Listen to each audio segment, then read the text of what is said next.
actual spacecraft from another world, piloted by alien intelligence. One sighting from tens of thousands made over the last 50 years on virtually every continent on the globe. Intelligent life from distant galaxies is now attempting to make open contact with the human race. And tonight, we'll show you the evidence.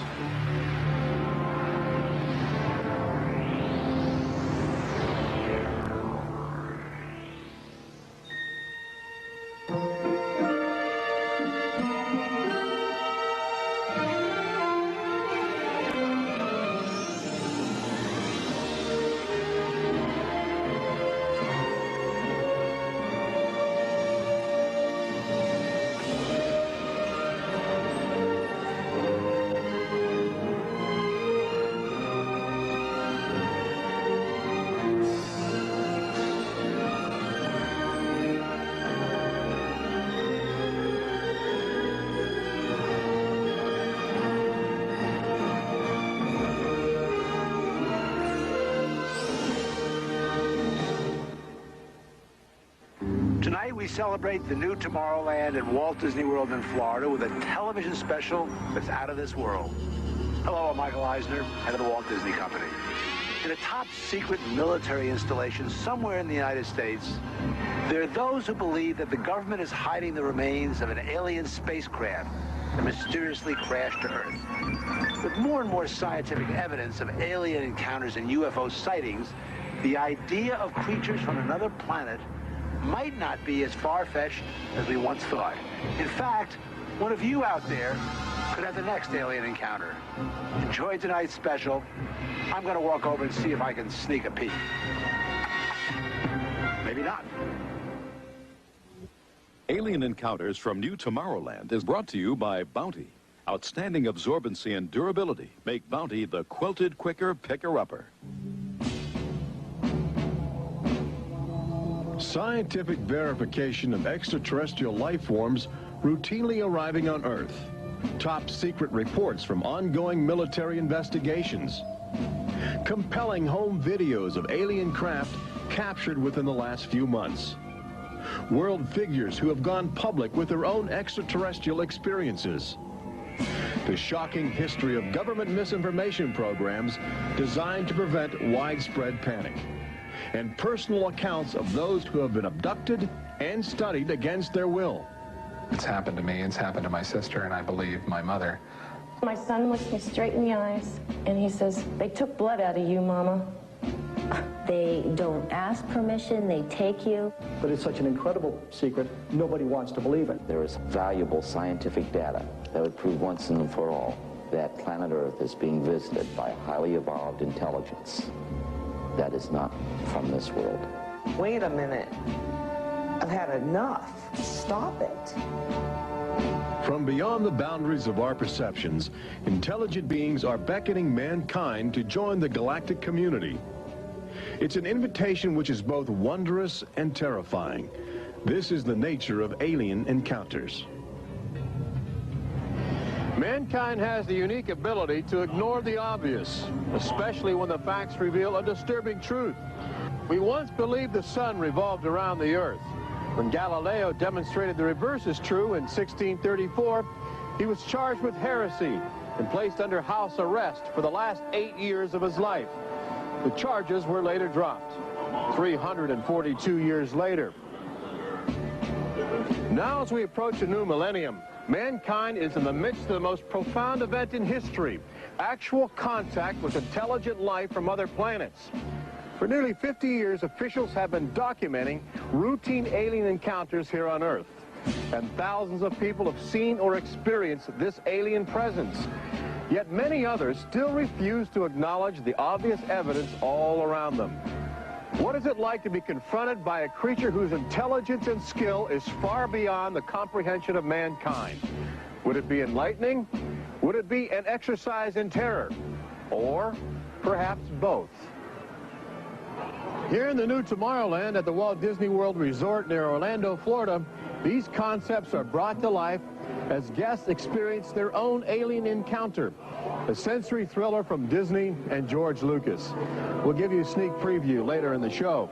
But first, we must prepare you for the future with some shocking insights from the recent past. Alien ships seem to arrive in waves. And if the last few years are any indication, planet Earth is experiencing a tsunami of sightings.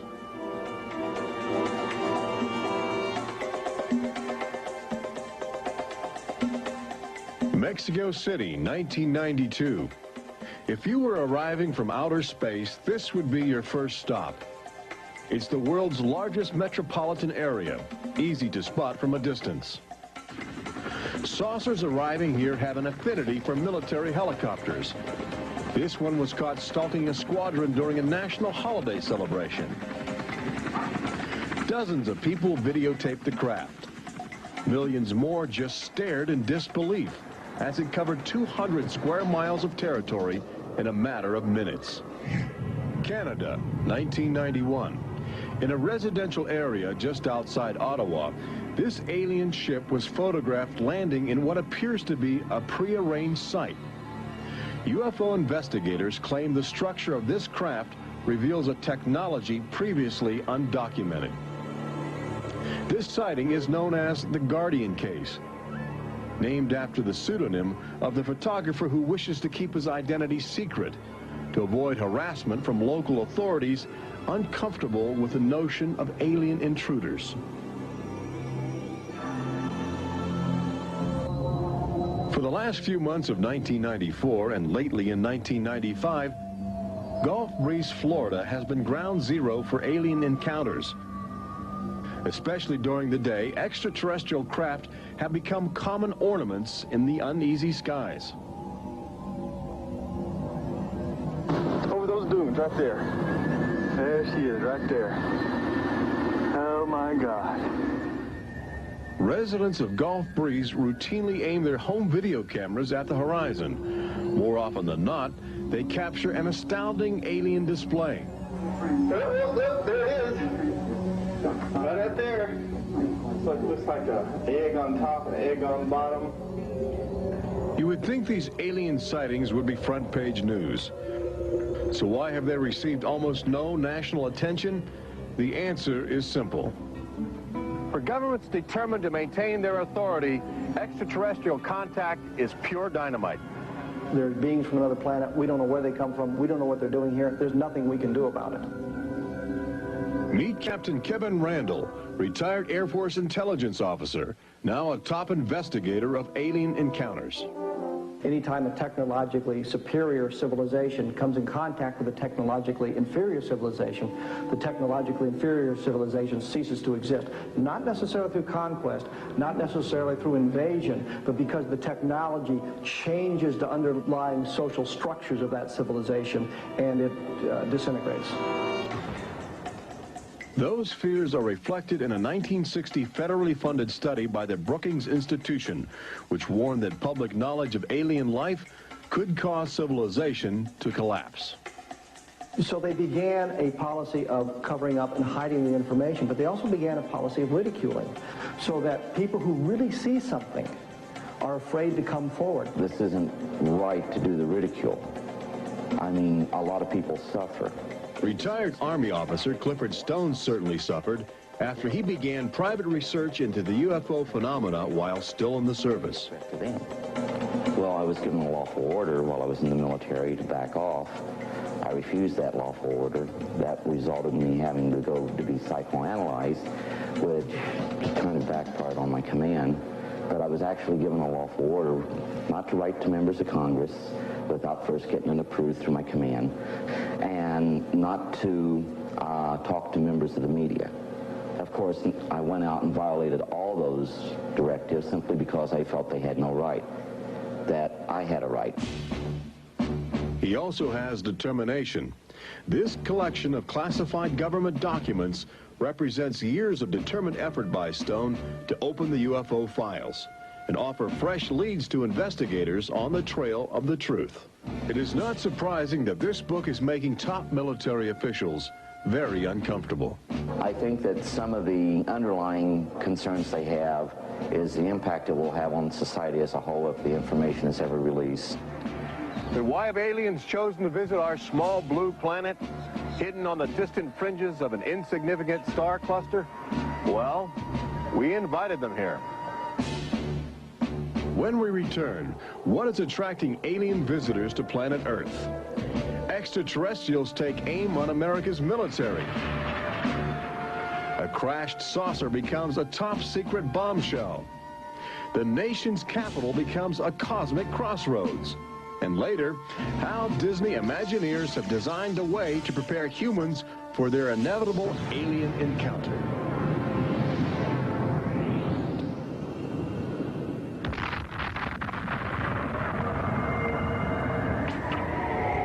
And I looked, and behold, a whirlwind came out of the north, and a fire enfolding itself, and the brightness was about it. Also out of the midst thereof came the likeness of 4 living creatures. And when the living creatures went, the wheels went by them. And when the living creatures were lifted up from the earth, the wheels were lifted up. For the spirit of the living creature was in the wheels. Ezekiel chapter 1. There have been reports of alien encounters throughout recorded history, often buried in the obscure poetry of mystics. But since the end of World War II, alien encounters have adopted a darker, more menacing demeanor. No longer just spirited lights dancing in the sky, UFOs turn more brazen, announcing themselves with surprising ferocity. Most alien activity on Earth in this century seems to have been sparked by the single most profound technological achievement in human history.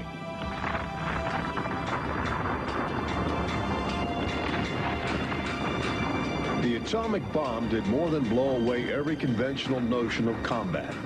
It also saddled mankind with the awesome responsibility of life and death for the entire planet. But what the world didn't know in 1945 was that the atomic bomb's brilliant burst of energy would also be mankind's cosmic calling card, announcing to the universe that a technological society had evolved on a small blue planet in the backwaters of the stars. So as the world celebrated the war's end in 1945, aliens who heard man's atomic trumpet were already charting their course towards Earth, responding to our open invitation. As early as 1947, the large alien ships began to arrive, navigated by living creatures. Their advanced physics allowed them to traverse the galaxy and pierce Earth's atmosphere with amazing speed. The U.S. military immediately went on the alert against the unknown menace. Sightings were perceived as threats to the security of an America still reeling from the edgy consciousness of war.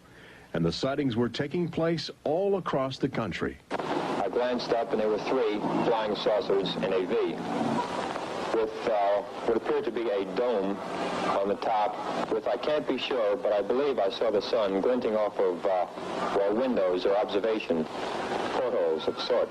I think it was from outer space, but friendly.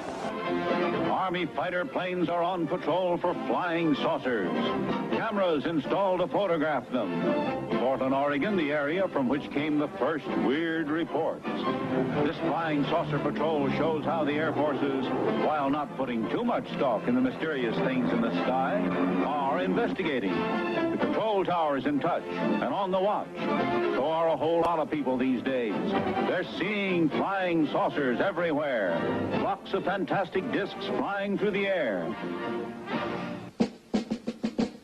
But the military finally had to admit that something was happening that they didn't understand, offering their first and only public statement on the UFO phenomenon. The recent sightings are in no way connected with any secret development by any agency of the United States. They weren't always called flying saucers. Some reports claim they resembled other household objects. The public was fascinated and anxious to make contact. But our official response remained aggressive, sometimes sparking deadly games of high-speed, high-altitude cat and mouse. National Guard Captain Thomas Mantell played that game and quickly became a grisly statistic.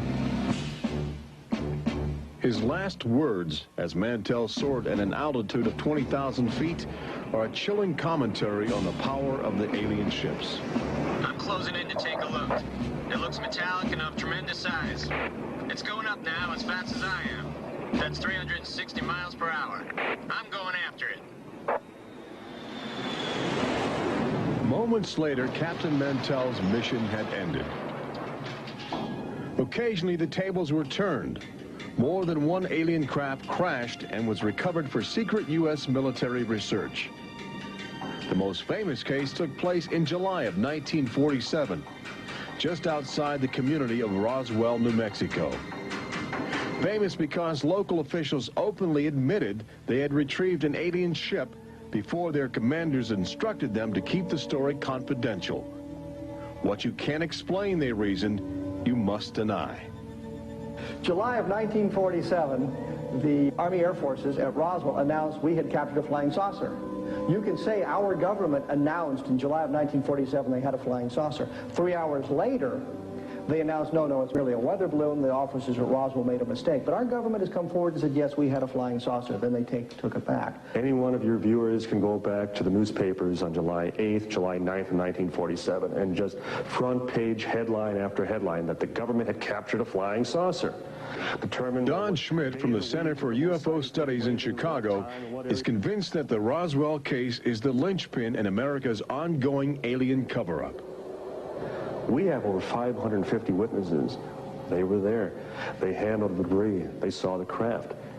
They saw the bodies. They handled the crew members of that craft. And invariably, they all say, this was not from this earth.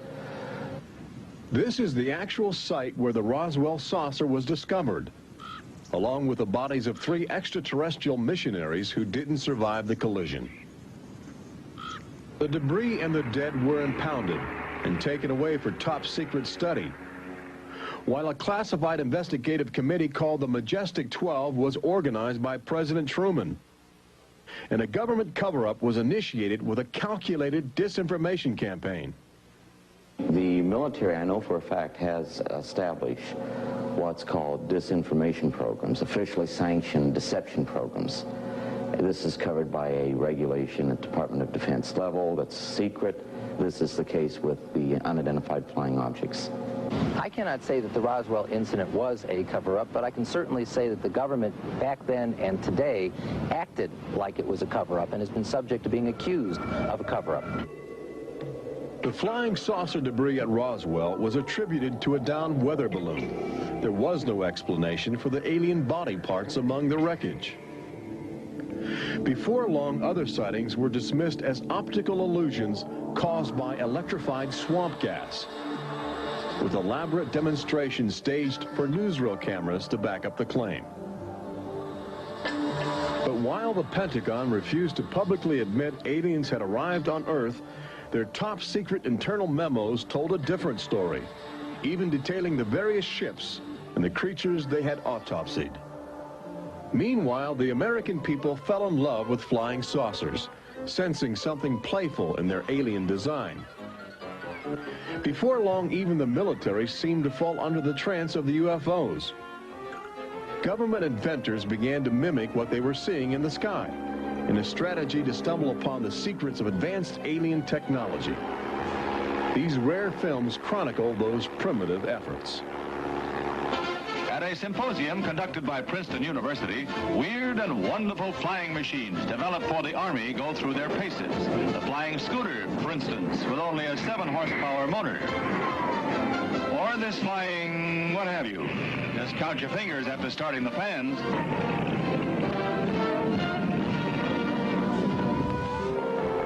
The naive attempts to copy the saucers began to look foolish, especially in July of 1952, when real alien ships were routinely buzzing over Washington, D.C., leading fighter pilots on frustrated chases lasting as long as 6 hours.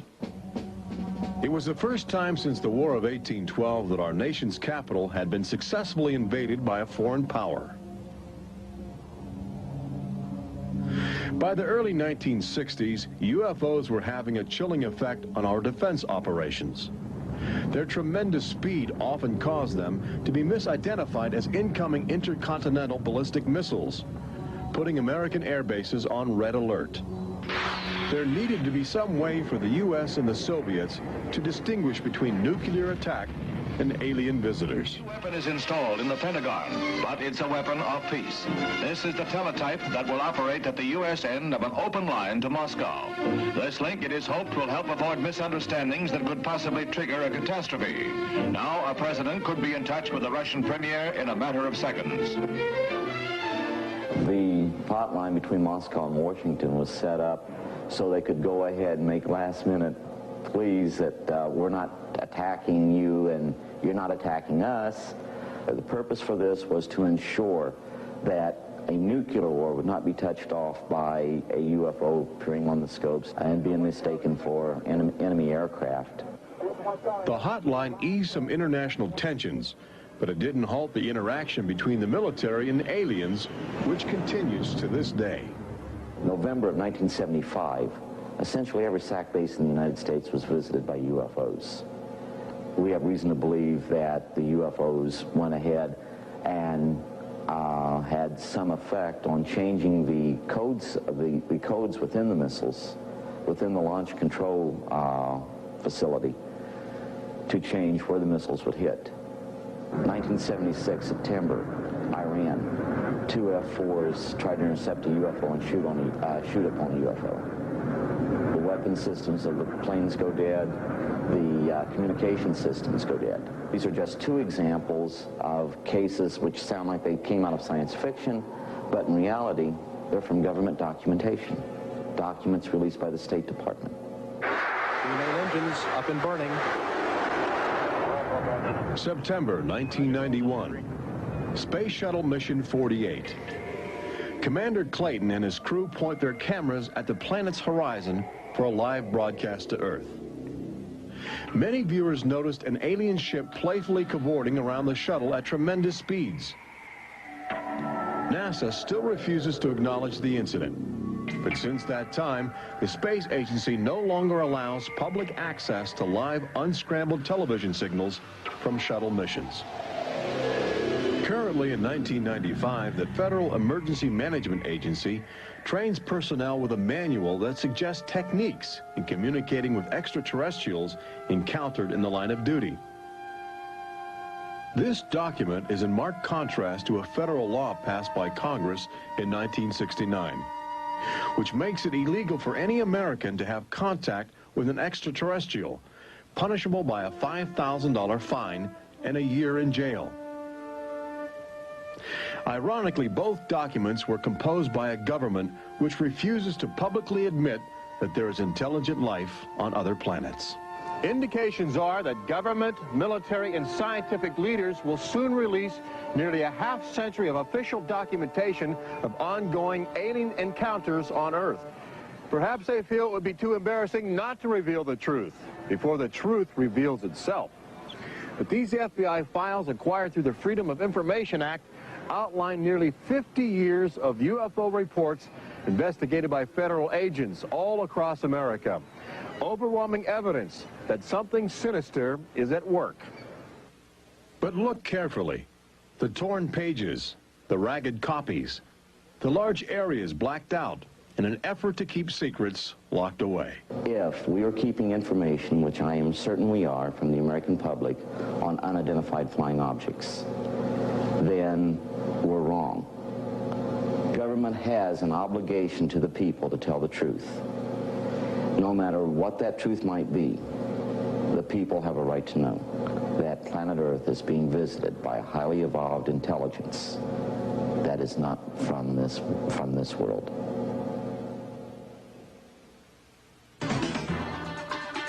When we return, meet the people who have already experienced disturbing contact with creatures from another world. They don't ask permission, they take you. see how government is monitoring mutant life forms which have already staked their claim on planet Earth. And join Robert Urich on the fringes of the future in Walt Disney World's Magic Kingdom as Disney Imagineers prepare the public for their inevitable alien encounter. Encounters from New Tomorrowland.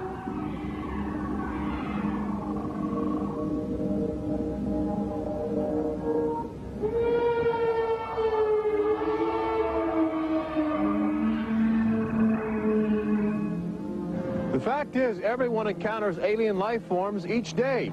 We've just become accustomed to ignoring the evidence. We expect the first visitors from outer space to arrive in flying saucers.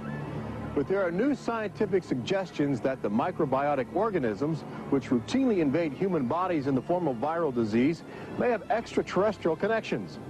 These minute alien life forms may very well be the advanced invasion force, leading the way to test Earth's environment for more complex and determined creatures.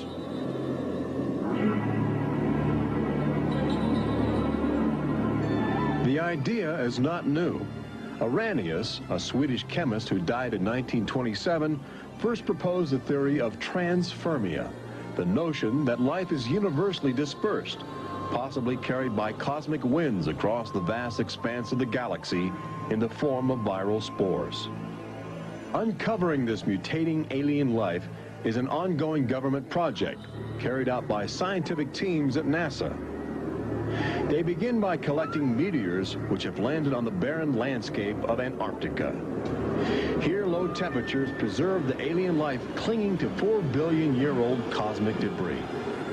In a specially sealed clean room at the Johnson Space Center, these crude interstellar spaceships are carefully dissected to extract the biotic matter inside. Amino acids, a kaleidoscope of organic compounds, and the chemical catalysts of life are analyzed with sophisticated gas chromatographs and mass spectrometers. Life is plentiful in the universe and eerily tenacious. Lately, scientists have found extraordinary numbers of unknown organisms which have gained a biological foothold where we once thought survival would be impossible. They grow in deadly ammonia gas. They are resistant to ultraviolet radiation. They thrive inside the radioactive cooling systems of nuclear power plants. And they can even survive the vacuum of space, reanimating themselves when air and water become available. Riding inside the stone cocoon of a meteor, life can travel virtually anywhere, and a good deal of it lands on planet Earth. But just as we explore the genetic package of alien life, visitors from space are routinely examining human specimens, abducting men, women, and children in order to conduct disturbing biological experiments. Very, very few people who've had the experience are willing to talk about it publicly. There is such a kind of ridicule factor. Bud Hopkins, researcher and author of the best-selling book Intruders, is America's leading investigator into the alien abduction phenomenon and largely responsible for bringing the astonishing situation to the nation's attention. The most important thing about this, I think, in studying it, is to realize that there are very distinct patterns. This is not just a box full of crazy experiences which are mutually contradictory. The patterns start this way.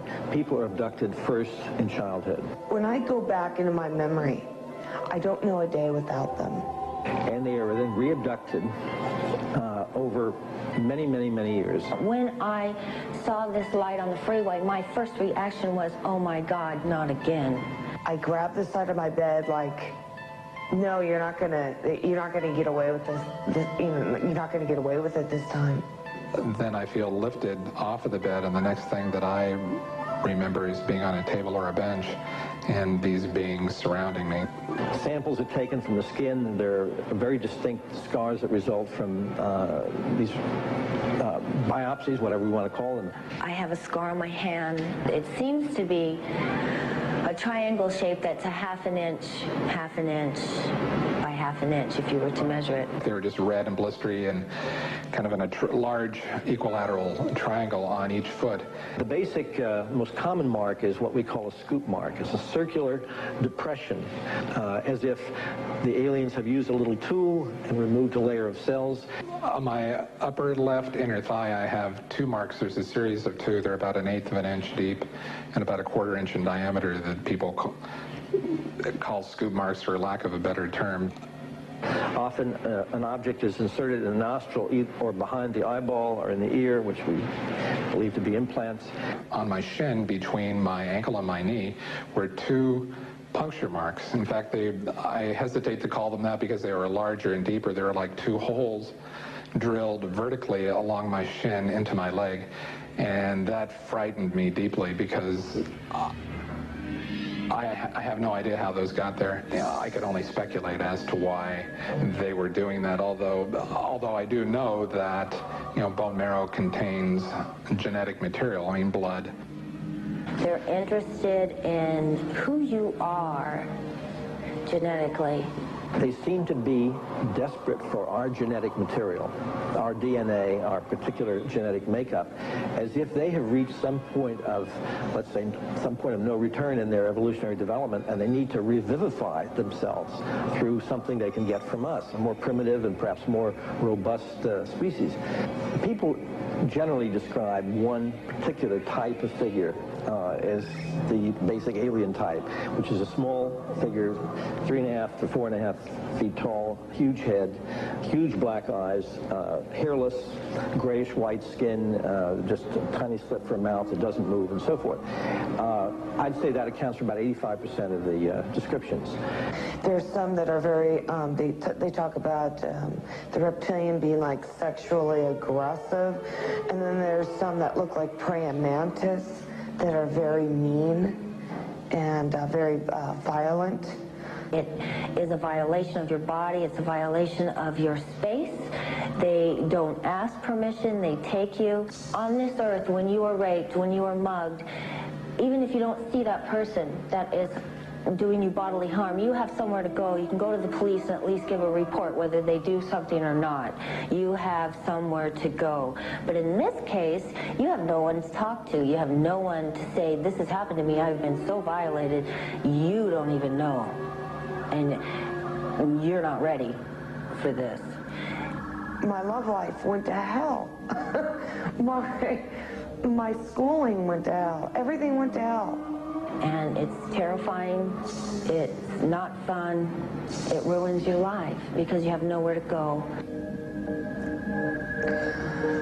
Twinkle, twinkle, little star, how I wonder what you are. Up above the world so high like a diamond in the sky.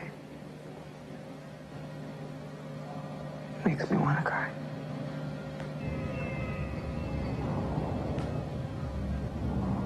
Part of the trauma involved in this is our government telling us that these objects don't exist. And I seem, and other members of my family, and other people seem to have these experiences. It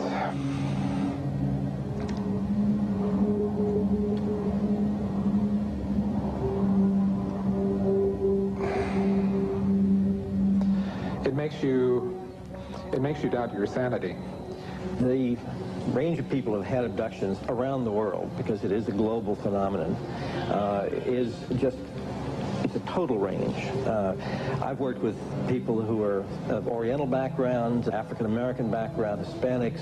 I've worked with one NASA scientist, a research scientist, who is an abductee, a police lieutenant from the South, doctors, lawyers. I mean, I've had, incidentally, 7 psychiatrists come to me because of their own personal abduction experiences. The phenomenon affects people from all walks of life. And it has a dramatic effect on families. Debbie and Terry know firsthand.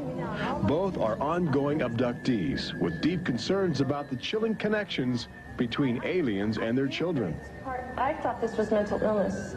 Then my son started speaking about little airmen coming into his room and taking us up, and there was even one point where he said, "They took blood out of you, Mama."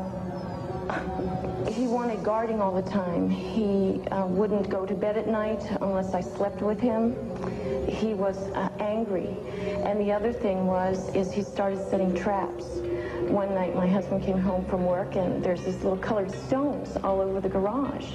And Dale, my husband, said, "What is this for?" And he says, "Well, this is when the airmen come, they slip and fall on their butts." The interesting thing about children is a sort of innocence about their perceptions. I will present these cards of different heads, and there's Santa Claus, Batman, policeman, a clown, Ninja Turtle, an alien. What we do is to see how the child responds when we get to the alien face, and it can be extremely moving, because I've seen children just collapse when they see the drawing of the alien, crying, hugging their fathers or their mothers in terror. Well, she was 4 years old, and she was past bedwetting and all of that behavior. She was beyond that, and she'd never wet her bed. And when we moved to Banning, she started having nightmares every night and wetting her bed. And a couple of weeks ago, she had a bunch of scratches on her face, and she didn't have them when she went to bed. I said, "What happened?" And it was funny. The only thing I could get out of her was that she asked me, "Do aliens hurt you?" And I went, "What?" And a woman told me, for instance, that her little girl, when she was first able to talk, would tell her about these nightmares of what she called the bugs coming in the room. And they were big bugs with big eyes. And again, there were some physical marks, all the surrounding evidence suggesting abductions. At one point, the mother, a few years later, was getting out of the car with her daughter at a shopping mall, and the Goodyear blimp was coming over. And the little child said, "Mommy, look, don't you remember when you and I were up in that thing with the bugs?" The last time I had a session, in that session I actually saw Lexi being escorted by two small grays. And it was very upsetting to me. I could not handle the fact that my daughter was being subjected to something that I had no control over. And when I think you have no control over something, that you're so helpless, it's like your child's drowning or something, and you can't save them. I feel like I'm going to go crazy because there isn't anything I could do for my son. I know. One of the most interesting things, too, from a child's point of view, has to do with the fact that communication is telepathic. One little boy drew on some drawings he'd made for me of the aliens. He put on the side of the head, each alien head, a gigantic ear, just one. And his mother said, "What's that?" And he said, "Well, Mommy, I know they don't have ears, but I put that there because, you know, they can hear everything you're thinking." When we return, Robert Urich takes you to the new Tomorrowland in Walt Disney World's Magic Kingdom, where Disney Imagineers are creating extra terrestrial excitement, preparing the public for cosmic contact with a virtual alien encounter.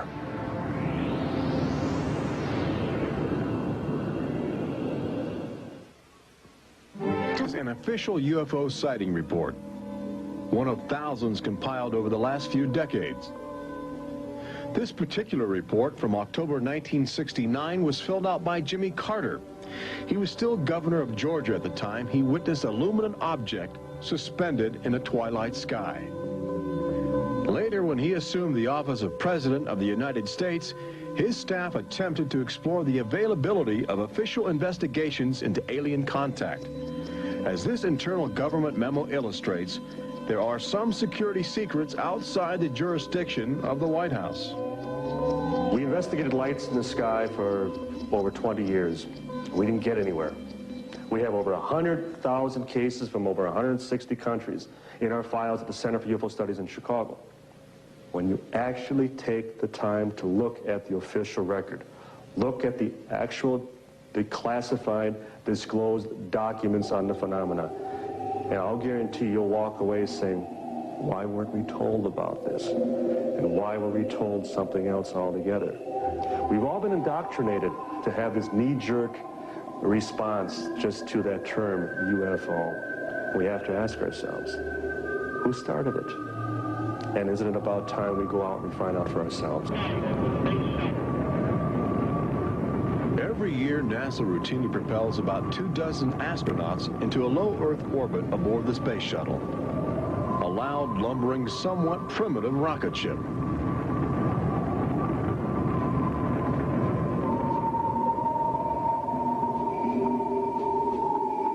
But most Americans will likely explore outer space aboard crafts of alien origin. Statistics indicate a greater probability that you will experience extraterrestrial contact in the next 5 years than the chances that you will win a state lottery. But how do you prepare for such an extraordinary event? Here in the new Tomorrowland at Disney World, scientists and Disney engineers have brought to life a possible scenario that helps acclimate the public to their inevitable alien encounter. Welcome to the new Tomorrowland Convention Center in the Magic Kingdom, where humans can enjoy their first taste of the future, as well as advanced extraterrestrial technology, and begin to understand the disturbing facets of alien intelligence. Access Technologies, an interplanetary manufacturing and marketing conglomerate, is one of the first alien firms to take advantage of this showcase facility in new Tomorrowland, introducing humans to technology which promises to seize the future. Today, guests are exploring the concept of teleportation, the ability to transmit solid matter or living creatures across the endless void of space. Inside this chamber, at the extraterrestrial alien encounter attraction, cosmic representatives will demonstrate the secrets of a brave new world. Utilizing the ominous device, two very different life forms will make contact via the teleportation process. Unfortunately, high technology can backfire if operated by careless hands. As the seat restraints lock into place and the power generators are activated by anxious extraterrestrials, these happy humans are about to discover a disturbing truth. When science fiction becomes science fact, the results could be terrifying.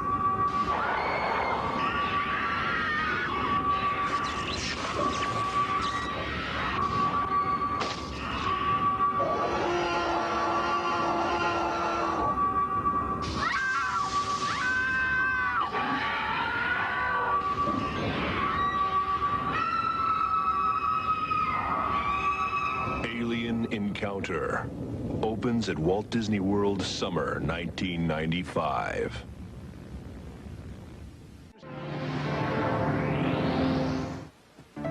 Planet Earth has always been a laboratory for alien life forms which can drop in from space or slowly mutate into bizarre, fleshy organisms at our feet. Understanding the nature of these strange creatures from above and below is the greatest challenge of our age. We now know that our future, indeed the future of Earth itself, rests in the balance of the solid and the ethereal, of common sense and the irrational, in our relationship with alien life as grotesque as a fungus or as glorious as the heavens.